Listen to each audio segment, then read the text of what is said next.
कहानी का शीर्षक है कर्मफल पिछले जन्मों का। यह एक शिक्षाप्रद कहानी है। तो कहानी शुरू करते हैं। बात बहुत पुराने समय की है। दो दोस्त थे, एक का नाम था राघव और दूसरे का नाम था नंदू। उन दोनों में बहुत गहरी मित्रता थी। फिर एक वक्त ऐसा आया कि नंदू बुरे कामों में पड़ गया और वह सारे ही गलत काम करने लगा, जबकि जो दूसरा वाला दोस्त था राघव, वह सत्संगी और नेक इंसान था। उसने अपनी पूरी ज़िंदगी में कोई गलत काम नहीं किया था। लेकिन जो बुरा दोस्त था नंदू, उसके साथ हमेशा अच्छा होता था, और जो अच्छा वाला दोस्त था राघव, उसके साथ हमेशा गलत होता था। राघव को यह बात समझ नहीं आती थी। वह हमेशा ही भगवान से बोलता था, भगवान, मैं अच्छे काम करता हूँ फिर भी मुझे उनका फल बुरा मिलता है, और एक मेरा दोस्त है जो कितने भी बुरे काम करता है, आप उसके साथ उतना ही अच्छा करते हो। एक बार दोनों कहीं से आ रहे थे। नंदू को अंधेरे में एक ठोकर लगी और उसने देखा उसका पैर किसी सख्त चीज़ से टकराया था।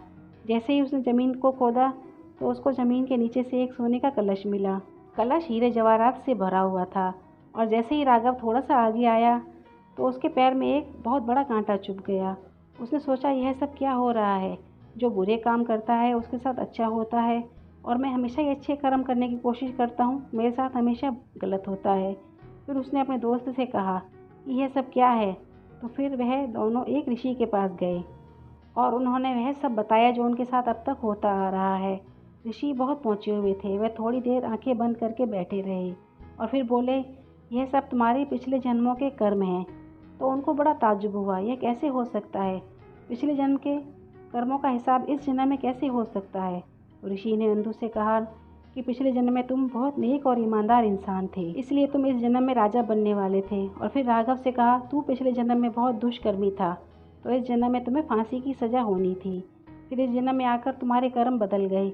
नंदू दुष्कर्मी हो गया और तुम एक नेक इंसान बन गए, इसलिए इस जन्म में नंदू तो राजा बनने वाला था। राजा न बनकर भगवान ने केवल उसको एक सोने का कलश देकर छोड़ दिया, और जो तुम्हें इस जन्म में फांसी होनी थी, तुम्हारे नेक कर्मों की वजह से वह फांसी की सज़ा टालकर ईश्वर ने तुम्हारे पैर में केवल एक कांटा चुभाकर छोड़ दिया।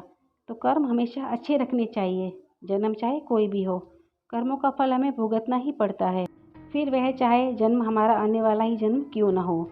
अगर कर्म बुरे हैं तो उनका फल भी हमें मिलता ही है, इस जन्म में नहीं तो किसी भी जन्म में। अगर कर्म अच्छे हैं तो ईश्वर फल हमें ज़रूर देता है, इसलिए हमेशा हमें नेक रास्ते पर ही चलना चाहिए।